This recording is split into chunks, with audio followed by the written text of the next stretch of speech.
Happy Father's Day. Glad to be here. Glad that you could join us this morning. Especially glad if you're a visitor joining us today.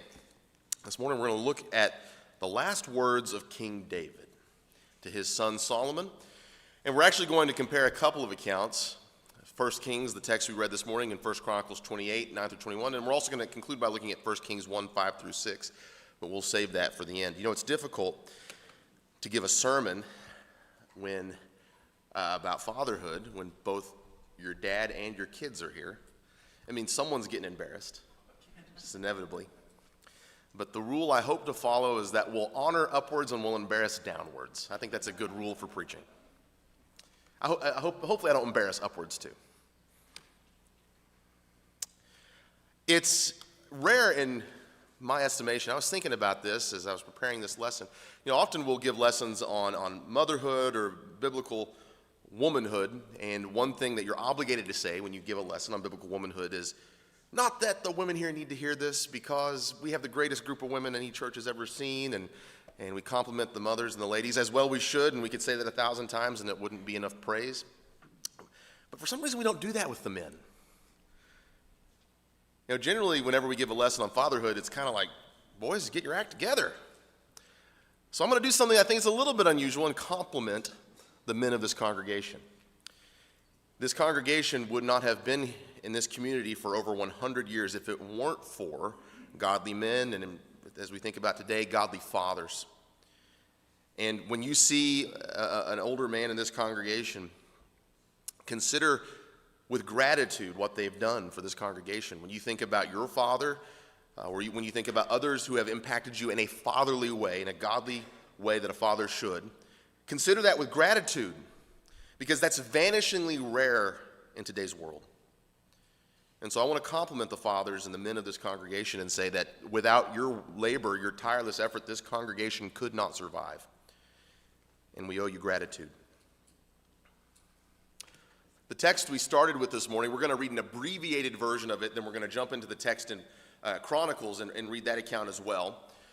I cut out, see, I was nice, Matt. I cut out all the names from the text I'm about to read. And I didn't do that to you on purpose. I apologize for giving you all those names. But now that I know it's a thing, I'll do it to you on purpose if I can. When David's time to die drew near, all right, David's about to die. It's the end of his life. He commanded Solomon his son, saying, I'm about to go the way of all the earth. Be strong and show yourself a man and keep the charge of the Lord your God, walking in his ways and keeping his statutes, his commandments, his rules, his testimonies, as it is written in the law of Moses, that you may prosper in all that you do and wherever you turn, that the Lord may establish his word that he spoke concerning me, saying, if your sons pay close attention to their way, to walk before me in faithfulness with all their heart and with all their soul, you shall not lack a man on the throne of Israel. Now we're going to cut it to the 1 Chronicles 28, 9 through 21 text, and again we're going to have an abbreviated version of this text. There's a lot of details that we're just going to skip, but we'll talk about it, but we don't need to consider the details for the sake of this reading. And you, Solomon, my son, this is David speaking to his son, know the God of your father and serve him with a whole heart and with a willing mind. For the Lord searches all hearts and understands every plan and thought.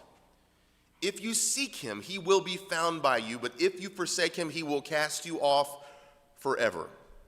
Be careful now, for the Lord has chosen you to build a house for the sanctuary. Be strong and do it. Then David gave Solomon his son, and skipping ahead, here's what he gave him, the plan of all that he had in mind for the courts of the house of the Lord. And skipping ahead further, then David said to Solomon his son, be strong and courageous and do it. Do not be afraid and do not be dismayed, for the Lord your God, even my God, is with you. He will not leave you or forsake you until all the work for the service of the house of the Lord is finished. And behold, the divisions of the priests and the Levites for all the service of the house of God. And with you in all the work will be every willing man who has skill for any kind of service. Also the officers and all the people will be wholly at your command. Whenever you consider these two texts, which describe some of the final words that, I think in the case of 1 Kings chapter 2, the final words that David gave Solomon, and in this case, some of the final words he gave Solomon. When you consider the sum total of what David said, he's really giving him three pieces of parting wisdom. 3 final words from Dad. Number 1, he says, act like a man. Number 2, he says, obey the Lord. And number 3, he says, finish the work I started, or keep the family legacy is what we're going to say about that. In both cases, he says those 3 things. Number 1, act like a man. Show yourself a man, he says in 1 Kings chapter 2, verse 2. Be strong and show yourself a man. Why bring up to Solomon, Solomon, show yourself a man? It's pretty obvious that Solomon's a male. He's next in line to be king. Why say show yourself a man? You know, it's interesting to me that both in 1 Kings 2 and 2 and in 1 Corinthians 16:13, when a similar command is repeated for believers, he says, be watchful, stand firm in the faith, act like men, and be strong. He does not say in either case to be a man, but he says to act like or to show yourself a man. Prove that you're a man. Don't just be a man. Prove that you're a man. You know, being a male is something you're born with, but being a man in this sense is something you have to do and demonstrate throughout your life. And David knew that for Solomon. And so he starts out by saying, Solomon, you've got to be strong and show yourself a man. I'm about to go the way of the earth. I'm about to die, David says. My time has come and it's gone. It's time for you, Solomon, to step up and not just be a king, but before you can be a king, you've got to be a man. It's been said, although I couldn't find the original quote for this, that Sigmund Freud believed a boy couldn't become a man until his father died. And Hannah probably knows where that comes from. It looks to me like it comes from Freud's views on what he called the Oedipus complex, which is a weird thing. But leave it to say that it's come to be believed that Freud said that a boy can't become a man until his dad dies. And that's a commonly accepted axiom. Now, some people say that that can happen symbolically in your life, and it probably does for many. But one can see why he might have suggested this, that you can't really be a man until your dad dies, because when you're growing up, your father is the ultimate backstop in life. The buck stops with Dad. Dad has all the answers of life's questions, and he can solve all of life's problems. You know, when I was a teenager, I didn't realize this, but when I was about 21, 22, I realized this about my dad because I had an issue with our furnace in the duplex we were living in. Now, I'm going to tell you, one of the things this church will miss more than anything when he passes away is that we're going to have to hire real plumbers and air conditioner guys. Because I've leaned on that, and I know many of you have too, his expertise. Well, I call him up, and I said, we got a problem. And I'm standing in the garage. It was a furnace that was in the garage. It was kind of a weird setup. And I read the brand. It's like, it's such and such furnace. And he said, what year do you think it was made? And I said, well, I don't know. How would I know that? 1980s? And he said, okay, here's what you need to do. Reach up here and do this thing. And he knew exactly how to work on it over the phone from just a rough estimation of the brand and the year. You know, it's impressive. I was impressed. When you're growing up, your dad has all the answers to life's problems. The buck stops with him. If anything happens in life, you know that you have someone who stands between you and the unbearable weight of existence against the backdrop of this unforgiving universe. That's Dad. And when your father dies, it's all gone. And you alone, Dad, stand between you, your family, your wife, your children, your loved ones, and the very real possibility of infinite dread. And no one stands in that gap in the mind of your children now except you, your dad, and you're it.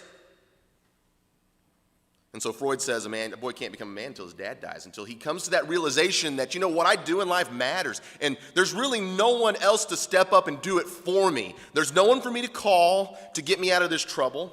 There's no one I can lean upon to show up and save me when I've made a mess for myself. I'm it. I'm Dad. And I've got human souls and my wife and in my children that depend on me to be there between them and this dreary universe. And David knows that he has been that for his boys, or he should have been, and probably was in the case of Solomon. And so he says, Solomon, first thing you got to do, because I'm about to die, is you've got to be strong and show yourself a man. As Paul tells the Corinthians, you have to stand firm in the faith and act like men. Reliable, consistent, in every sense of those words. See, being a man is not a right, it is not a privilege, it is a heavenly appointed commandment. Be a man, David says to Solomon. Be a man, Paul says to us in 1 Corinthians 16:13. And then he goes on to say, as you read in the Chronicle account, be strong and courageous. Do not be afraid. He says, the Lord God, even my God, is with you. Which this, of course, is a callback to Deuteronomy 31:6. Be strong and courageous. Do not fear and dread of them. For it is the Lord your God who goes with you. He will not leave you or forsake you, coming from the mouth of Moses. And right after Moses passes away, similar encouragement has to be given to Moses' successor, Joshua. And you can think of Joshua as a son-like figure to Moses. Moses is a father-like figure to Joshua. And so when Moses dies, Joshua is told, no man shall be able to stand before you all the days of your life. Just as I was with Moses, so I will be with you. I will not leave you. I will not forsake you. Be strong and courageous, for you shall cause this people to inherit the land that I swore to their fathers to give them.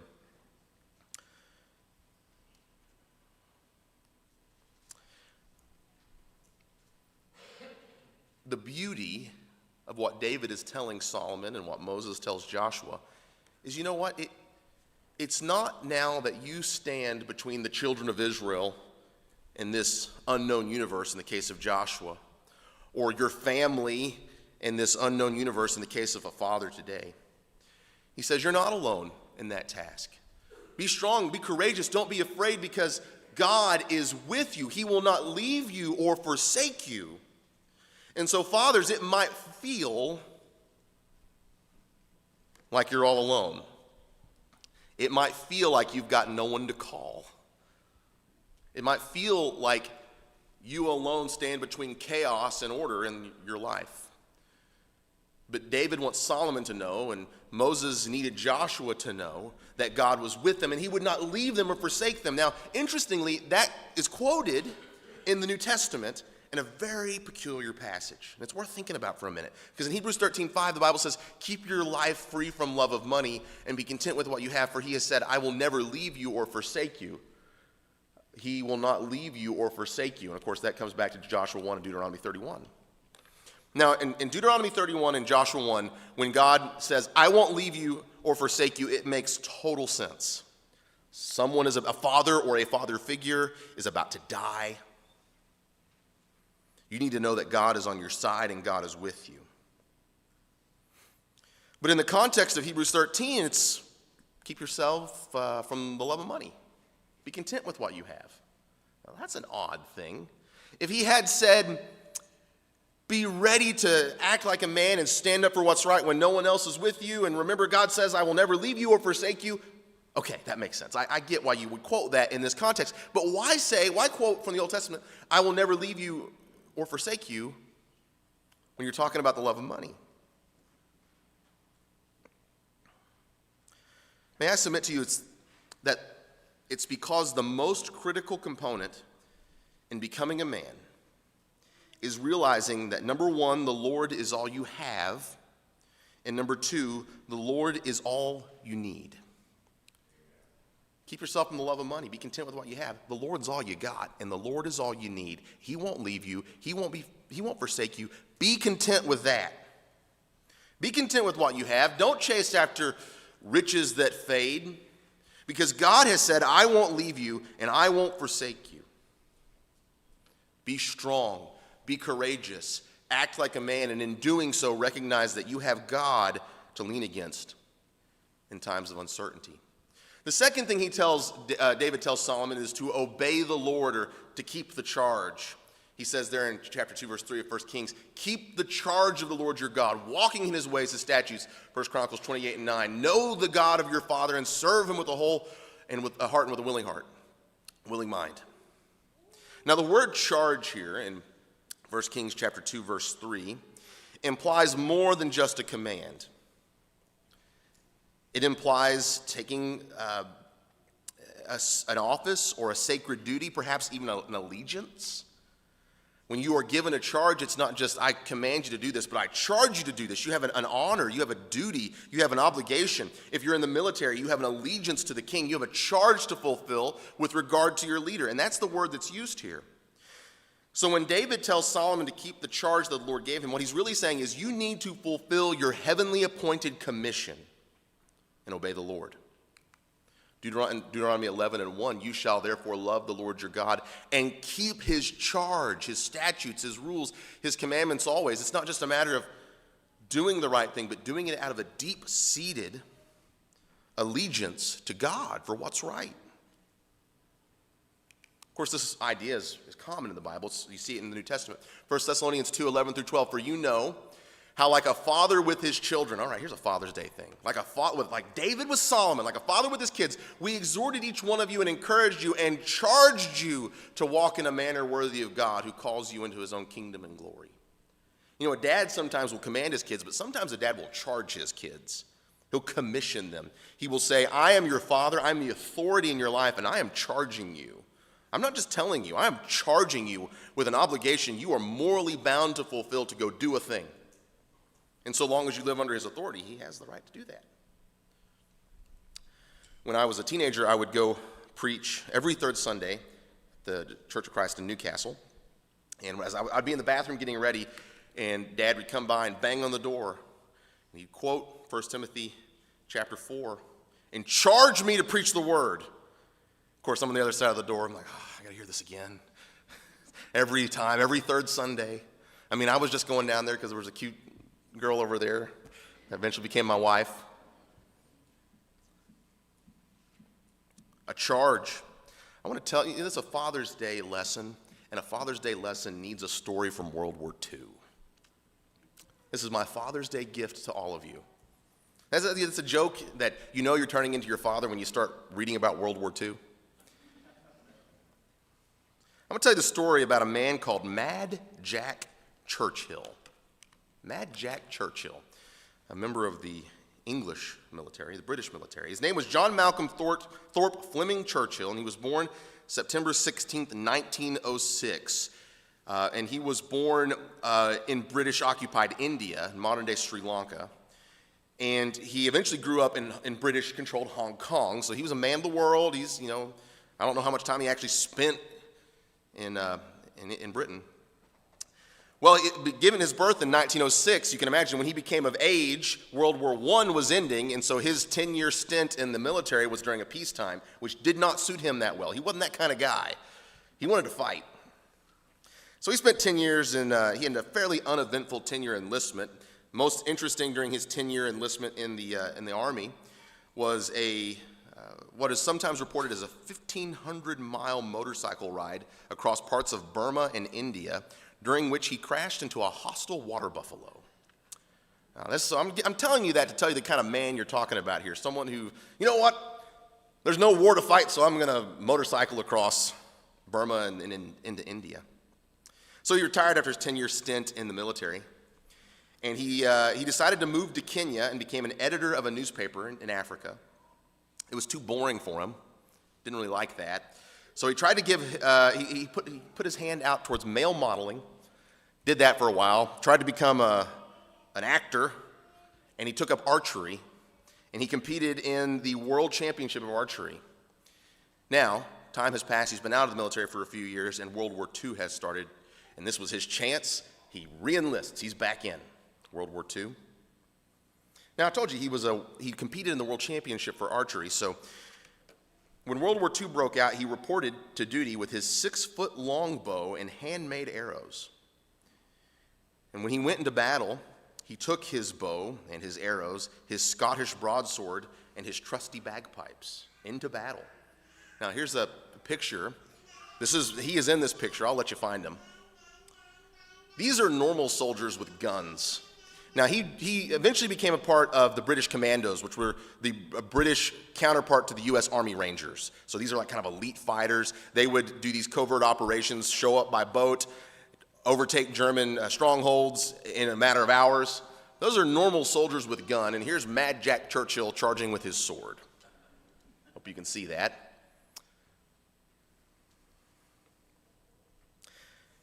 He took the lead of his unit at Dunkirk. Now, if you know about Dunkirk, you know that the British forces had been pushed up to the northern part of France, and the Germans were closing in on them, and they had to stage an evacuation across the channel back into England.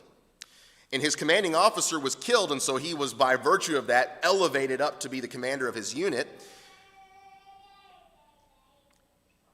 He killed a German sergeant with his bow. In fact, one of his friends saw him on a motorcycle across the northern plains of France with a German officer hat around his headlight and his motorcycle and arrows out of his saddlebags. This is Mad Jack Churchill. There are guns. We're working on nuclear bombs, and he's charging in with a sword, bagpipes, and an arrow.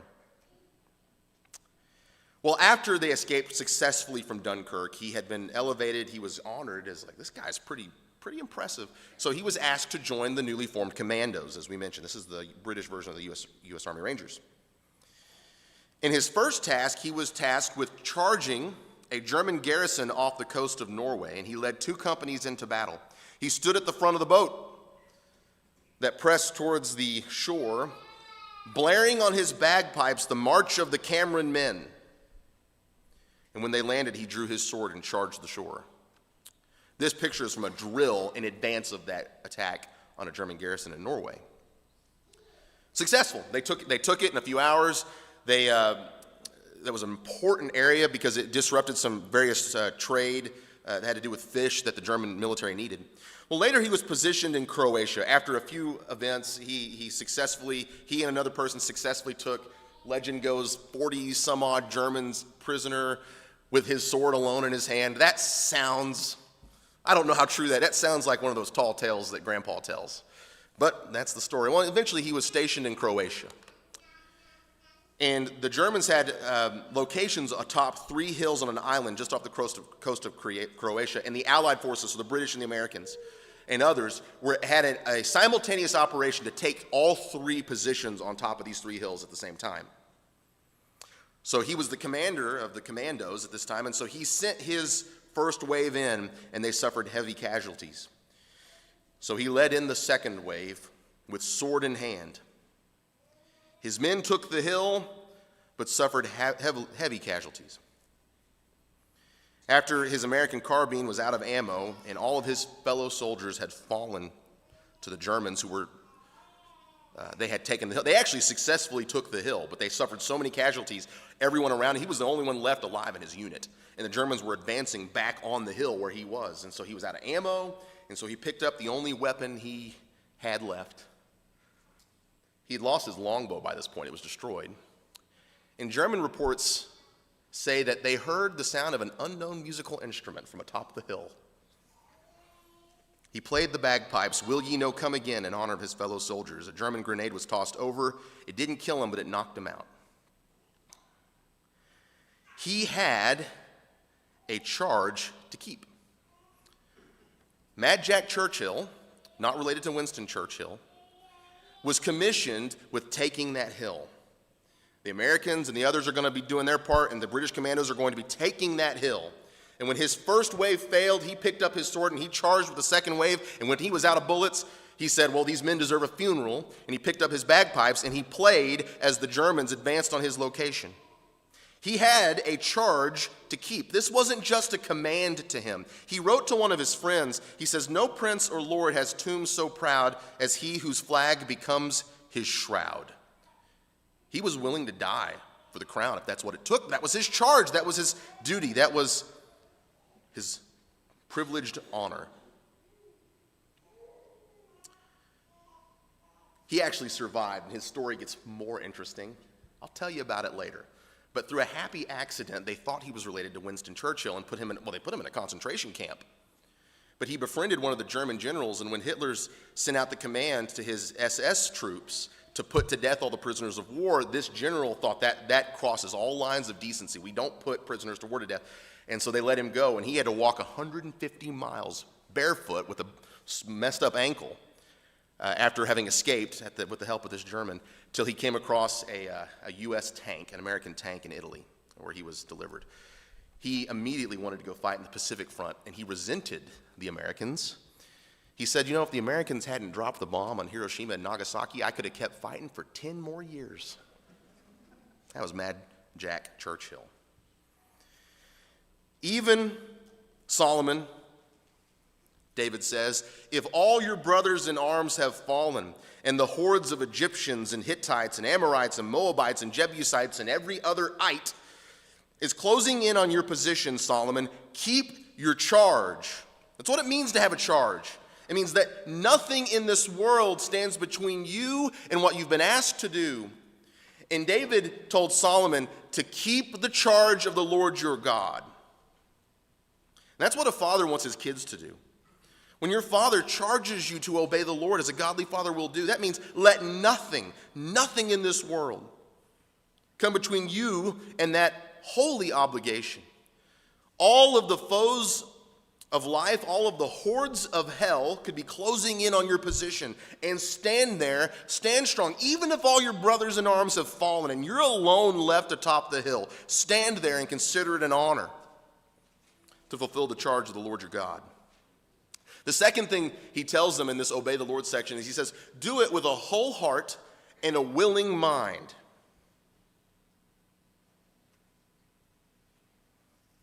The Hebrew word for willing implies pleasure or delight. When we serve the Lord with a whole heart and a willing mind, it means we love his law, and we don't do this out of a sense of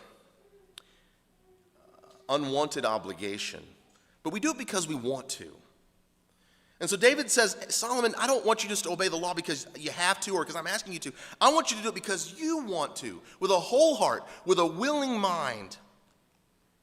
Just like David served the Lord. I will delight, he says in Psalm 119:16, in your statutes. I will not forget your word. I take delight, I take joy, I take pleasure in obeying the word of God, obeying the law of Moses. Whole heart, willing mind.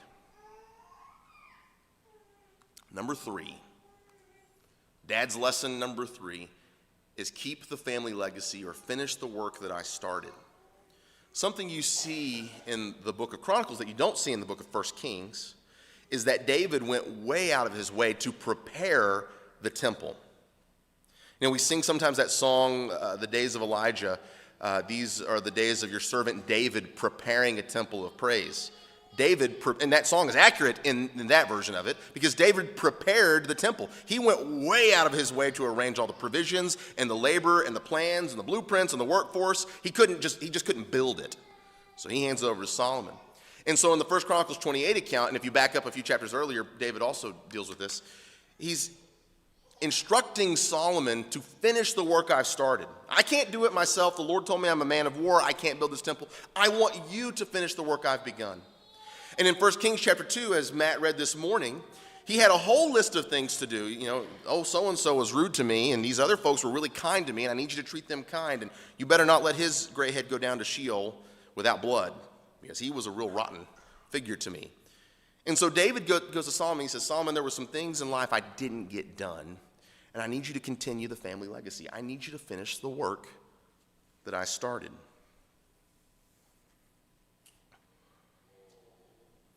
I've set you up for success, Solomon. I've prepared your path. I have made it. Ultimately, David can't obey the Lord for Solomon, but David certainly could clear the path for Solomon. And for many years, that was sufficient, it seems, to have kept Solomon faithful to his commission, to his charge. Dads have a responsibility to prepare their children for successful lives. And I'm not talking about financially. There's a saying that goes, no one will remember that you worked late in 20 years except your children. And 20 years from now, no one's going to remember you worked late except your children. And that is sometimes used as a phrase to condemn fathers for working late. And I understand where that comes from. I really do. I have a lot of thought that I work too much and I don't spend enough time with my kids. Single income family and all. And I can tell you from experience that it's been 30 years, and I can testify it's true. No one remembers you working late better than me and Hannah. Thank you. Thank you. You taught me what it meant to provide as a single income provider in those years. One of my earliest memories, it might be my earliest memory, because I've done the math, and I think I wasn't even 3 years old yet, is Dad coming home on his 30th birthday in his Blue Hill and Company shirt. Of course, his shirts weren't that blue because they were covered with, well, he's a plumber, you can imagine. There's blue collar, and there's white collar, and there's brown collar, I'll just tell you. It was a blue shirt, but that's just not how it looked. And one of my memories is Dad covered in filth coming home from work at 30 years old saying, I've turned dirty 30 today. Of course, as a kid, he made a rhyme. That's so smart, it's...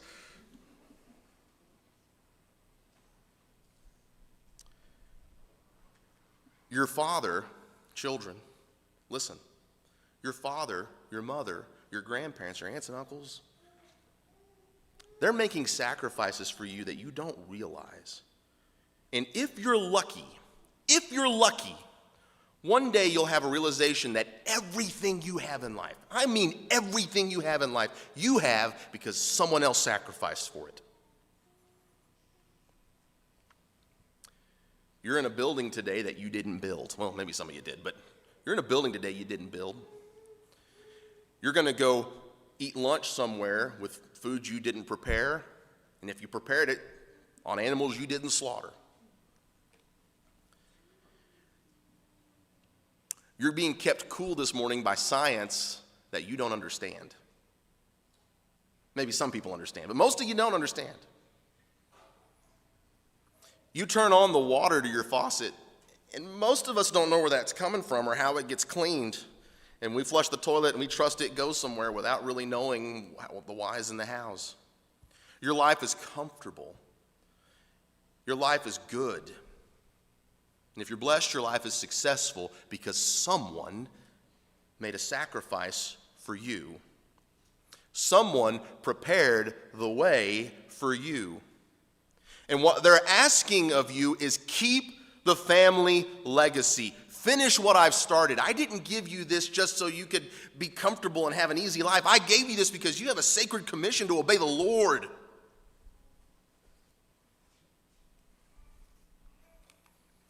Proverbs 13:22, a good man leaves an inheritance to his children's children, but the sinner's wealth is laid up for the righteous. A good man's thinking about his kids. He's thinking about his grandkids. He's thinking, how can I care for people after I'm gone? That's what a good man does.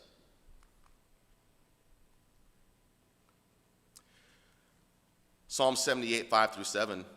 The inheritance we're talking about here is not just in physical things. It's way more important than that. He established a testimony in Jacob and appointed a law in Israel, which he commanded our fathers to teach to their children, that the next generation might know them, the children yet unborn, and arise and tell them to their children, so that they should set their hope in God and not forget the works of God, but keep his commands. You see, a godly father is not just thinking about his kids and his grandkids. He's thinking about the grandkids that haven't been born yet. The great-great-grandkids and the great-great-great-grandkids. And they're thinking, what can I do today to establish a family pattern of obedience to the Lord that will extend from generation to generation to generation? You remember when God called Abraham, that was one of the rationale, that was a part of the rationale that God called him. He said, I'm going to task him to make sure his kids and his kids' kids fulfill the commission. And Abraham did that. David is telling Solomon, I've got work that still needs to be done. I have prepared your path. I've made it as easy as I can for you, but I need you to do this. Now, if you remember, we're coming to a close. We had a third text from David of things he said in his last words. And this third text is a lot less comfortable, because it doesn't involve his words to Solomon. It involves his words to another son. In fact, it involves words that he should have said, but he chose not to say. In 1 Kings chapter 1, verses 5-6, now Adonijah, the son of Haggith, exalted himself, saying, I will be king. This is David's son.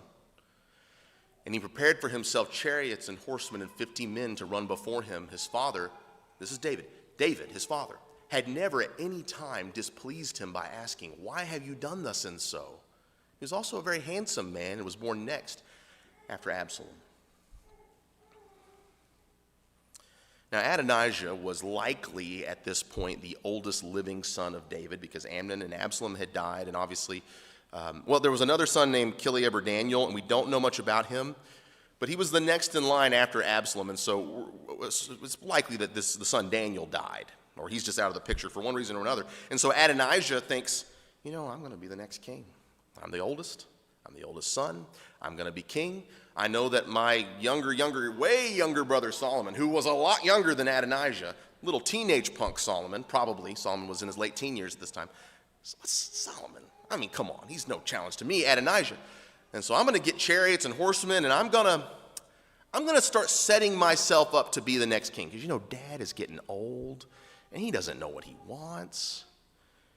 And David saw it. David knew he was doing that. And David also knew that the Lord had said Solomon will be the next king. And yet, his father, David, never at any time displeased him by asking, why have you done this? Now, I want to be very careful in making the point that I'm about to make. I don't want the point that I'm about to make to be construed as Jonathan is licensing me to police everyone's behavior, and therefore I need to say all the righteous things I can say to people because we shouldn't leave righteous words unsaid. I don't want you to misconstrue that. Because the great tragedy in this verse is not just that David didn't speak the needed words to Adonijah. He didn't, and that's a tragedy. Adonijah died. Adonijah was put to death because David didn't speak words he was supposed to speak. Because Solomon had Adonijah put to death for this and some other things that happened after. But the great tragedy is not just that David didn't say words he should have said. It's that David was the only man on the face of God's green earth that could have said them, and they would have stuck. What do you think would have happened if Solomon would have barged into Adonijah's room and said, "What are you doing, Adonijah, putting together these horses and chariots and acting like you're going to be the next king of Israel?" That wouldn't have worked. That wouldn't have stuck. That wouldn't have moved the needle for Adonijah one bit. If Bathsheba had gone to Adonijah and said, "Listen, old Donnie, you better stop what you're doing. I know what you're planning. It ain't going to work for you." Adonijah would have said, "Oh, come on. Solomon is such a mama's boy. Are you going to come in here and fight his battles for him?" Bathsheba couldn't have said it. There was one man alive who could have said the words to save Adonijah's life, and it was David. He didn't say them. The way the text reads sounds to me like he thought about it. It crossed his mind, but he knew it would upset him. He didn't want to displease Adonijah by asking, "Why have you done this? Why are you going out and getting horses? Why are you acting like you're going to be the next king? Don't you know Solomon's going to be the king?" So be careful. I'm not saying that you should go out and say all the things in your mind. That's not what I'm saying. Here's what I am saying. Dads, fathers, there are words in life that you alone are qualified to speak. I'm going to say that again. There are things you can say to your children, even to your wife, that you alone are qualified to speak. There is not another soul on the planet qualified to speak them to your children or to your family members or to your loved ones than you. Because remember, the buck stops with you. You're the ultimate backstop in their life. And there are words that have to be said that you need to say. And you can be like David and just say, I don't want to upset him. Maybe if I brought this up to him, it would have displeased him. I don't want to do that. You can say that, or you can do the right thing and say what has to be said.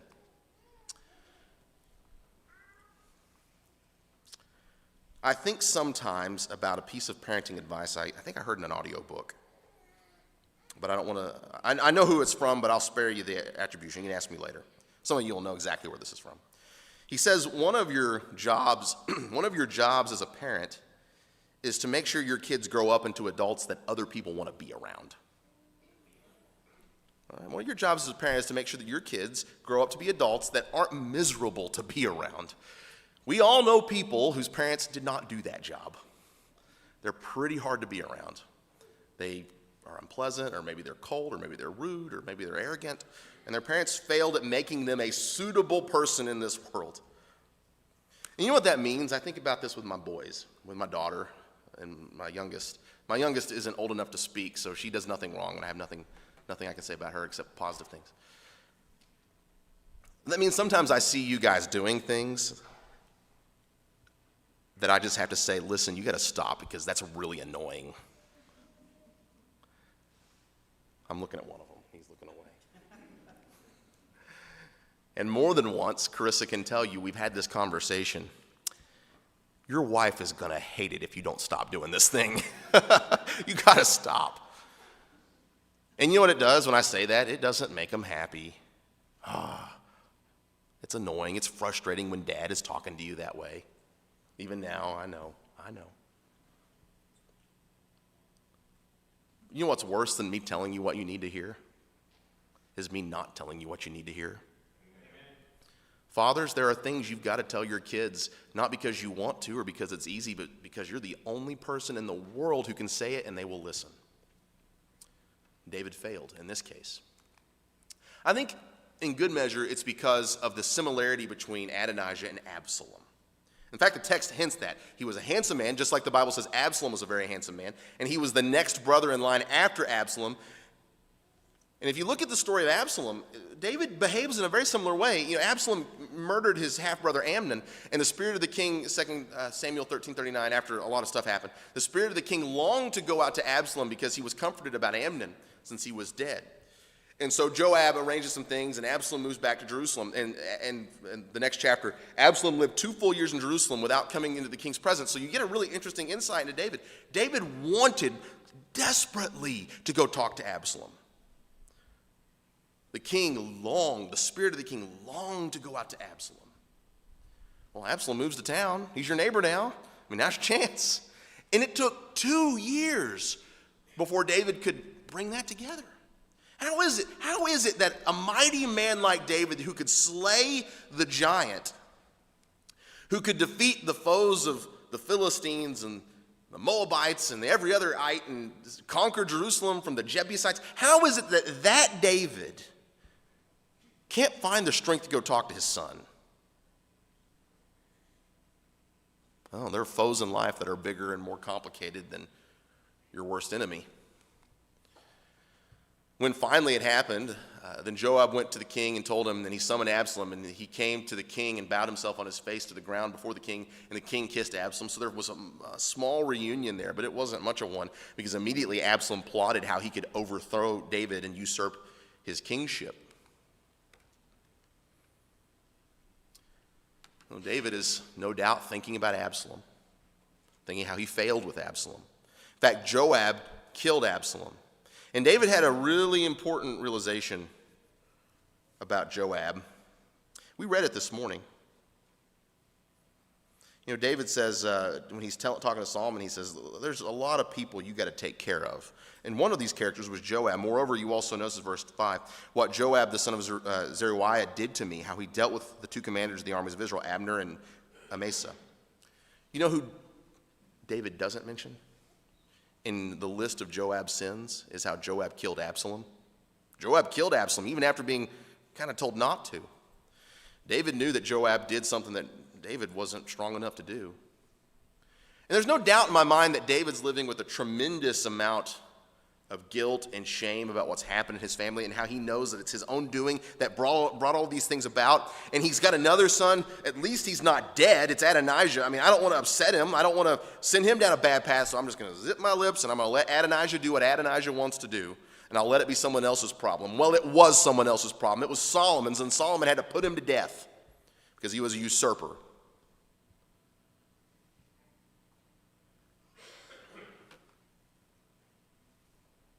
The Bible tells us in Proverbs chapter 24, verses 24 through 26, whoever says to the wicked, you are in the right, will be cursed by peoples, abhorred by nations. But those who rebuke the wicked will have delight, and a good blessing will come upon them. Whoever gives an honest answer kisses the lips. The loudest words you speak, fathers, may just be the ones that you keep inside. That's what happened to David. And the consequences were devastating. But you have an opportunity, you have an obligation, you have a charge to speak the truth to those who will hear. As we conclude, I have a little story before we dismiss. When I was a teenager, Hannah and I'll pick on you now. If we embarrass down and we honor up, what do we do laterally? I guess embarrass rules apply. So it's embarrassing for me equally. And Elise too, I'm going to pick on her. She was definitely guilty of this. We like to pick on our grandma, Virginia Minson. We like to pick on her. And we took it too far. We thought it was all in good humor, but she was so kind and gentle, at least to me, and I know she was such an easy target. Such an easy target. You know how sometimes a woman will go to a garage sale and say, well, it was so cheap it would have been unwise not to buy it. Sometimes as a man, there's a target that's so easy to pick on, it would just be unwise not to do it. Well, that's at least how we felt. And I remember one time she was giving us a lesson, we were sitting in the back of her Buick, her old lady Buick, if you can imagine such a thing. And she was lecturing me and Hannah, and as soon as she was done, we sang an invitation song. We just thought, well, let's, just as I am. I don't know if Elise was there for that, but were you there for that? Okay. And I remember distinctly that it really hurt her feelings. Didn't say anything about it, but it really hurt her feelings. And we did that for many good years. We didn't think we were doing wrong. We thought it was in good humor. We thought it was fun. She took it well, or she at least acted in most cases to take it well. And I didn't realize that I needed to apologize for how I treated the matriarch of our family until she was lying comatose at Mercy Hospital. And I couldn't say the words I wanted to say. I know many of us shared a similar sentiment. If David could rewind the clock, I guarantee you he would say what he needed to say to Adonijah. But there comes a time in your life when that opportunity is gone. You've wasted it. And you've just got to trust that the Lord will forgive you for opportunities that have gone by. And fathers, there will come a time when either you can't say it or your child won't be around to hear it, but you can't have the opportunity to speak the truth anymore, like has happened to David. Maybe the fourth and maybe the most important lesson that David gave us in these texts is don't leave those words unsaid. God has given you a special charge as a father and a unique opportunity to lead, and he's calling you to do that. I hope you've enjoyed the lesson of the morning. This concludes our study on fatherhood. I hope it's been beneficial to you. I know that some of you have fathers that were godly fathers who were gone from your life. I know some of you have fathers that weren't godly. And the point of the lesson this morning is not so much to think about the past and what your dad has done for you, but it's really to prepare you to become a father and a father figure, if life calls you to be that, moving into the future. Because you never know if that's going to be your calling. If you need the help of the church today in any way, if you need to obey the Lord in baptism, if you need to request the prayers of the church, won't you come as we stand and sing the invitation song?